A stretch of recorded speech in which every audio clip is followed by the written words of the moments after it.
तेलंगाना में भारतीय जनता पार्टी की सरकार बन सकती है, लेकिन तेलंगाना में भारतीय जनता पार्टी की सरकार तभी बनेगी जब हर वो कार्यकर्ता, हर वो नेता सही तरह से काम करेगा। जब कोई बड़े पद का जब चयन होने का जब समय आता है, जब तेलंगाना राज्य के प्रेसिडेंट का डिक्लेरेशन का जब समय आता है, तो कम से कम पार्टी यहाँ नहीं सोचती कि हमें कैसा प्रेसिडेंट बनाना चाहिए। हम बार बार यही बोल रहे थे कि भाई बूथ कार्यकर्ता से लेकर अधिकारी तक चर्चा होनी चाहिए। चर्चा होने के बाद में हमें एक ऐसा प्रेसिडेंट चाहिए जो एग्रेसिव हो। यहाँ तेलंगाना में हिंदू मुस्लिम भाई भाई वाली राजनीति नहीं चलती है। तेलंगाना में सिर्फ हिंदुइज्म चलता है। मेरे जिले को टारगेट करना, मुझे टारगेट करना, आखिर कितने साल तक मैं सहूं इनका जुल्म। तेलंगाना में भारतीय जनता पार्टी की सरकार बन सकती है, लेकिन तेलंगाना में भारतीय जनता पार्टी की सरकार तभी बनेगी जब हर वो कार्यकर्ता, हर वो नेता सही तरह से काम करेगा। आज बूथ लेवल में हर वो कार्यकर्ता पूरी जान लगाकर भारतीय जनता पार्टी के समर्थन में वोट दिलवा रहा है, कार्य कर रहा है। लेकिन जब कोई बड़े पद का जब चयन होने का जब समय आता है, जब तेलंगाना राज्य के प्रेसिडेंट का डिक्लेरेशन का जब समय आता है, तो कम से कम पार्टी यहाँ नहीं सोचती कि हमें कैसा प्रेसिडेंट बनाना चाहिए। हम बार बार यही बोल रहे थे कि भाई बूथ कार्यकर्ता से लेकर अधिकारी तक चर्चा होनी चाहिए। चर्चा होने के बाद में हमें एक ऐसा प्रेसिडेंट चाहिए जो एग्रेसिव हो। यहाँ तेलंगाना में हिंदू मुस्लिम भाई भाई वाली राजनीति नहीं चलती है। तेलंगाना में सिर्फ हिंदुइज्म चलता है। और जो हिंदुत्व की बात करता है ना, तेलंगाना की जनता उसको सर पर बिठाकर आगे चलती है। चाहे हमारे प्रधानमंत्री मोदी जी हो, हमारे अमित भाई जी हो, जेपी नड्डा जी हो, उन्होंने कईयों सभाएं तेलंगाना में की है। हर सभा में हजारों की संख्या में, लाखों की संख्या में उनकी सभाओं में कार्यकर्ता आते हैं यहां सुनने के लिए कि देश धर्म समाज के लिए आज भारतीय जनता पार्टी क्या कर रही है और क्या करेगी। वहां संदेश सुनने के लिए सभी कार्यकर्ता आते हैं।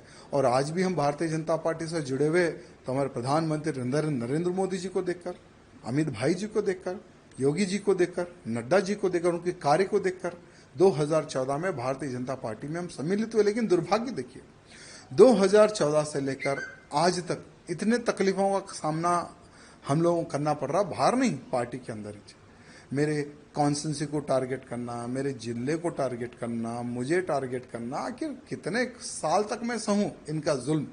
आज देखिए, जब पार्टी प्रेसिडेंट के नॉमिनेशन का आप जो सो नोटिफिकेशन आप डिक्लेयर करते हैं, जब हम जाते हैं भाई हम भी प्रेसिडेंट के लिए हम पूछना चाहते हैं, तो लगभग जो 10 लोगों का जो साइन चाहिए वो 10 के 10 लोगों को डरा के भगा देते हैं। यानी ऑलरेडी ये लोग जो डिसाइड कर लिए उसको हम प्रेसिडेंट बनाएंगे, ऐसा ये लोग डिसाइड कर लिए। हम क्या चाहते हैं, तेलंगाना की जनता प्रधानमंत्री मोदी जी के मार्गदर्शन पर चलने को तैयार है, अमित शाह जी के मार्गदर्शन पर चलने को तैयार है। योगी आदित्यनाथ जी को एक आइडल मारती है जनता यहाँ की। लेकिन दुर्भाग्य क्या है, हम ऐसे काम करेंगे जो प्रेसिडेंट कोई काम ही ना करे, कोई निर्णय ना ले। हम जो बोले प्रेसिडेंट वही काम करेगा, उठो बोलो तो उठो, बैठो बैठो बैठो। ऐसा ही प्रेसिडेंट का अगर आप चयन करेंगे तो कोई कार्यकर्ता पार्टी में काम नहीं करेगा। हमारा भी दम घुट रहा है, इसलिए हमने राम राम किया है आज पार्टी को। लेकिन एक बात है, भले हम बीजेपी पार्टी में रहो या ना रहो, लेकिन मोदी जी के, योगी जी के, अमित भाई जी के हम कट्टर समर्थक रहेंगे। और बिना पार्टी में रहे हम मोदी जी के कार्यों को, अमित शाह जी के कार्यों को, योगी जी के कार्यों का हम प्रचार करते रहेंगे, भले हम पार्टी में रहो या ना रहो। ये कार्यकर्ताओं की डिमांड है। कई महीनों से कार्यकर्ता कैसा प्रेसिडेंट चाह रहे थे जो हिंदूवादी हो, जो हिंदुत्व की बात करे, जो हमारे कार्यकर्ताओं की सुने। आज लव जिहाद बड़े पैमाने पर हो रहा है तेलंगाना में, गौ हत्याएं बड़े पैमाने पर हुई है तेलंगाना में, लैंड जिहाद बड़े पैमाने पर हो रहा है तेलंगाना में। भाई उसको रोकने के लिए कौन रोकेगा? लोग बोलते कि भारतीय जनता पार्टी के अलावा कोई नहीं रोक सकेगा। भारतीय जनता पार्टी की सरकार आएगी तो ही तेलंगाना का हिंदू सुरक्षित रहेगा। लेकिन भारतीय जनता पार्टी की सरकार कैसे आएगी? क्योंकि कुछ जो लोग हैं ना, जो एक नाग की तरह पार्टी को घेर कर बैठे हैं, कुछ लोग। ये कुछ लोगों का इलाज जब तक केंद्र के जो हमारे अधिकारीगण हैं, जब तक ये कुछ लोगों का इलाज नहीं करेंगे ना, ठीक है, आज चलो हम तो पार्टी को छोड़ दिए, हमारा कोई वजूद था ना है ना रहेगा, हम एक हिंदू कार्यकर्ता हैं।